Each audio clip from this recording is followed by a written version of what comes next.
Përse ngecën muslimanët? Allahu i madhërisëm thot në Kur'anin famëlart: Allahu nuk e ndryshon gjendjen e një populli derisa ata nuk e ndryshojnë veten e tyre. Kaptina Ar-Ra'd ajeti 11. Gjithashtu thot: kurse ata që janë të thelluar mirë në dije thonë: ne i besojmë atij, Allahut, e tërë kjo është nga Zoti ynë, dhe vetëm të Zotët e mendjes e kuptojnë. Kaptina Ali Imran, ajeti 7.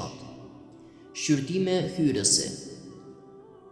Nëse e hulumtojmë historinë, do të shohim se muslimanët në të kaluarën kanë ideuar dhe ndërtuar kulturë dhe qytetërim të jashtëzakonshëm, por gjatë botës ku kanë kaluar e jetuar. Me paraqitjen e Islamit ndodhen ndryshime të mëdha. Muslimanët braktisën përçarjen dhe mbëltuan unitetin, braktisën ashpërsinë dhe miratuan mëshirën e butësinë, braktisën vesët e këqija dhe miratuan virtytet morale të rralla në atë kohë. Duke pranuar të mirën dhe duke refuzuar të këqijat e popujve të tyre, muslimanët për gjysmë shekulli në fillim të shekullit 7 u bën të fuqishëm, të lavdishëm, të pasur, të dinjitetshëm. Por si është gjendja aktuale sot? Gjendja aktuale është e kundërta e gjendjes së atëhershme. Sot muslimanët janë të dobët, të përçmuar, të varfër, të pa arsimuar dhe ndonjëherë të prapambetur. Përse ndodh kjo, që pas atij lulëzimi muslimanët të zbehen e të bien në gremin? Shkaqet thelbësore të ngecjes. Është e vështirë të identifikohen me saktësi problemet që sollen ngecjen e muslimanëve. Prandaj edhe në këto pak rreshta që do të trajtojmë, vetëm pjesërisht e kemi trajtuar këtë temë. Përkundër vështirësisë së cekur, megjithatë disa tema imponohen për trajtim, si deformimi dhe devijimi në mënyrën e të menduarit dhe kulturës së ummetit, deformimi në qasje, perceptim, diskurs e tjerë. Deformimi i vizionit besimit dhe qeverisjes veprimit. Sociologët dhe historianët identifikojnë se deformimi i parë ndodhi në të menduarit e muslimanëve dhe në çështjen e veprimit, qeverisjes, sundimit, si një prej problemeve të theksuara të ngecjes muslimane, e që fillon të shfaqet sidomos me braktisjen e qeverisjes së mirë. Përkatësisht fillon në kohën e përfundimit të periudhës së 4 Khulefai Rashidinëve, Ebu Bekrit, Omerit, Uthmanit dhe Aliut, Zoti qoftë i kënaqur me ta. Pas kësaj kohe monarkia u bë sistem, kurse parimi i konsultimit, shura, mbeti vetëm temë juristësh dhe librash, për mos t'u kthyer kurrë më vonë. Në këtë fazë fillon ndarja ndërmjet prijesit fetar dhe politik.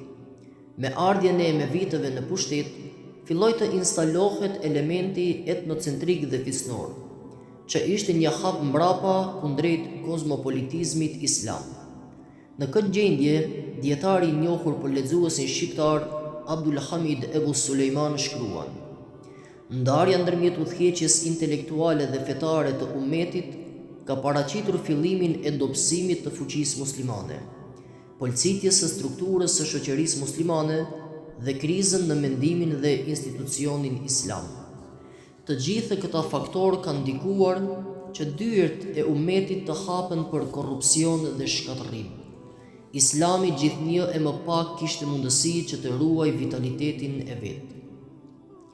Kjo gjendje pak a shumë vazhdoi edhe në periudhat vijuese, atë abaside. Këtë gjendje El Maverdi i famshëm e vlerëson të dëmshme, kurse veprën e tij Ahkamu Sultanie e përshkruan si përgjigje ndaj monarkisë së tyre. Edhe Ibn Khalduni këtë dinasti e përshkruan si jo kompetente për të qeverisur dhe shkaktare të shkatërrimit të khilafetit të tyre. Për fat të keq, as dinastit vijuese nuk bën diçka të rëndësishme e të dobishme që të përmenden. Edhe qeverit e shumta arabe sot, me atribute formale islame, nuk kanë përmirësuar gjë. Madje shumë pak dallojnë për të mirë nga qeverisët e asaj kohe, me dallim që sot këta nuk kanë as dije, as autoritet brenda e as jashtë vendit.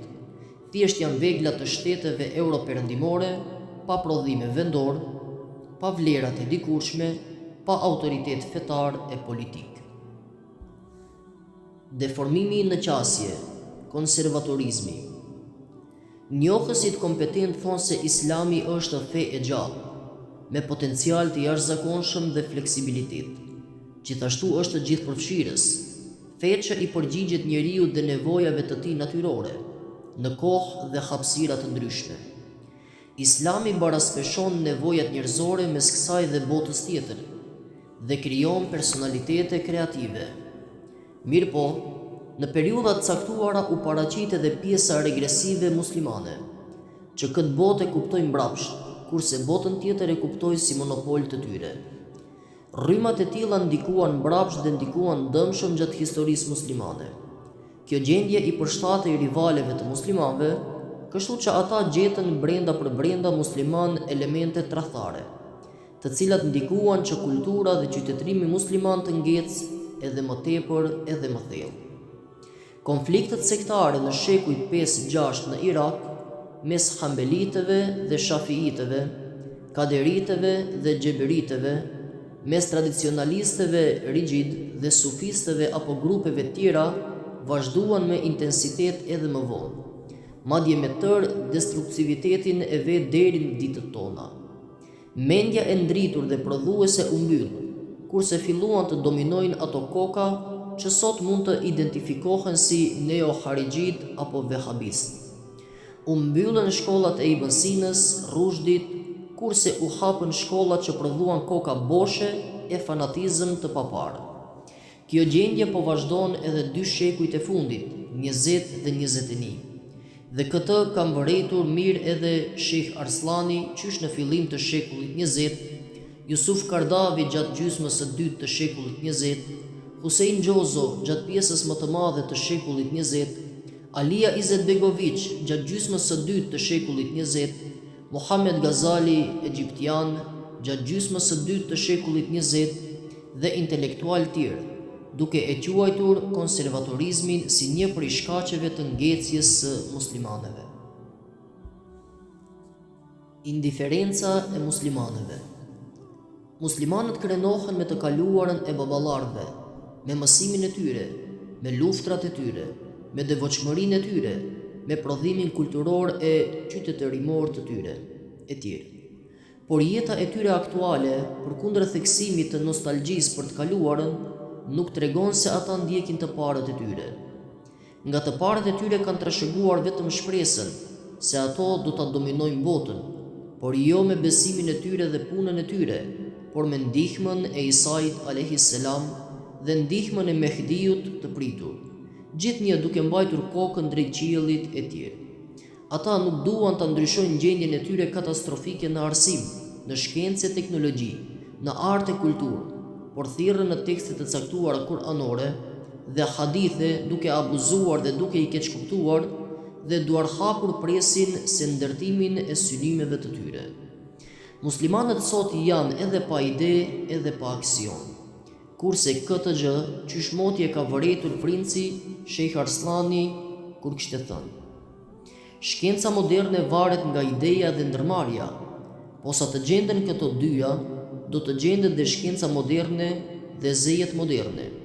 Është e njohur se japonezët deri në vitin 1968, sikurse dhe popujt tjerë lindor kishin gjendje patriarkale.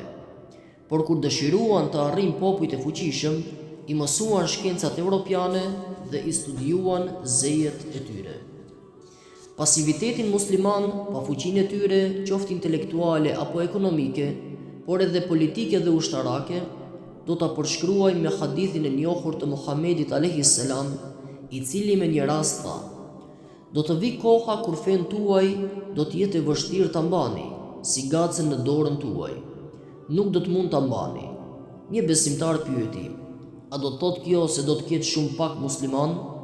Pejgamberi alayhis salam u përgjigj: jo.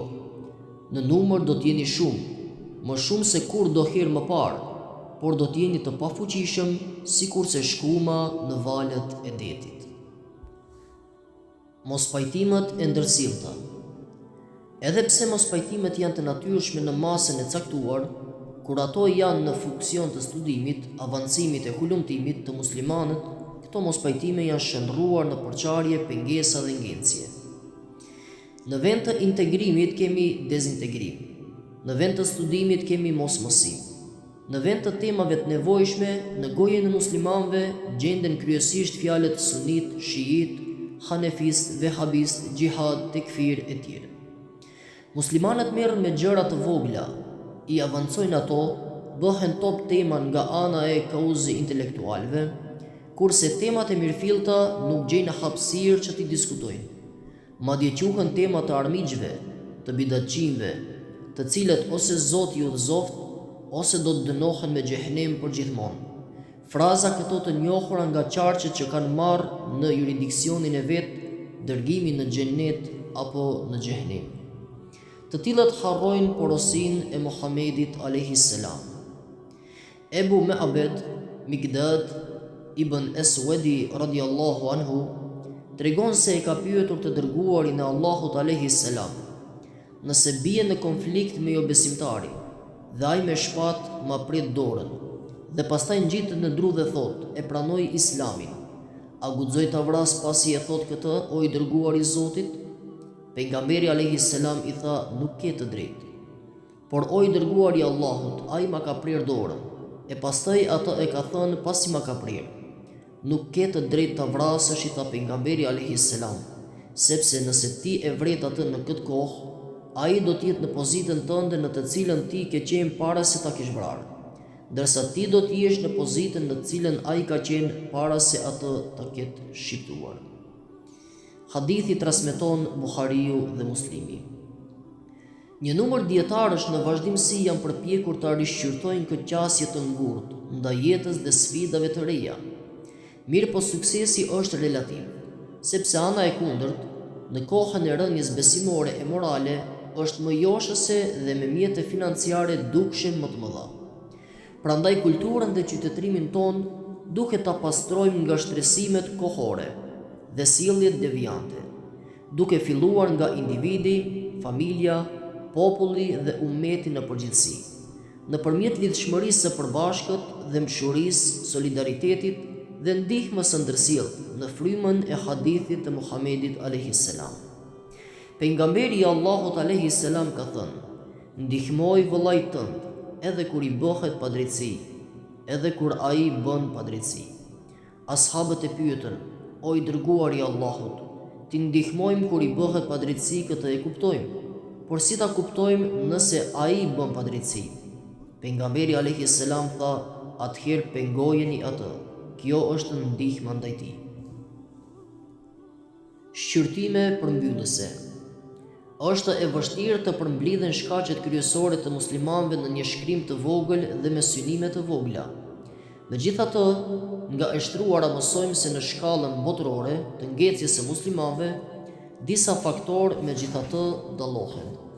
Qeverisja jo kompetente, qasja e gabuar dhe idetë konservatoriste, indiferenca e muslimanëve dhe pritja e suksesit nëpërmjet çudive, mospajtimet brenda muslimanëve. Duke i analizuar këto shkaqe, mund të konstatohet se rruga e muslimanëve është e hapur vetëm nëse i menjanojnë këta dhe faktorë të ngjajshëm. Faktorët jashtë muslimanëve janë të rëndësishme, por megjithatë janë dytësore dhe më lehtë të përballueshëm nëse substanca është e shëndosh.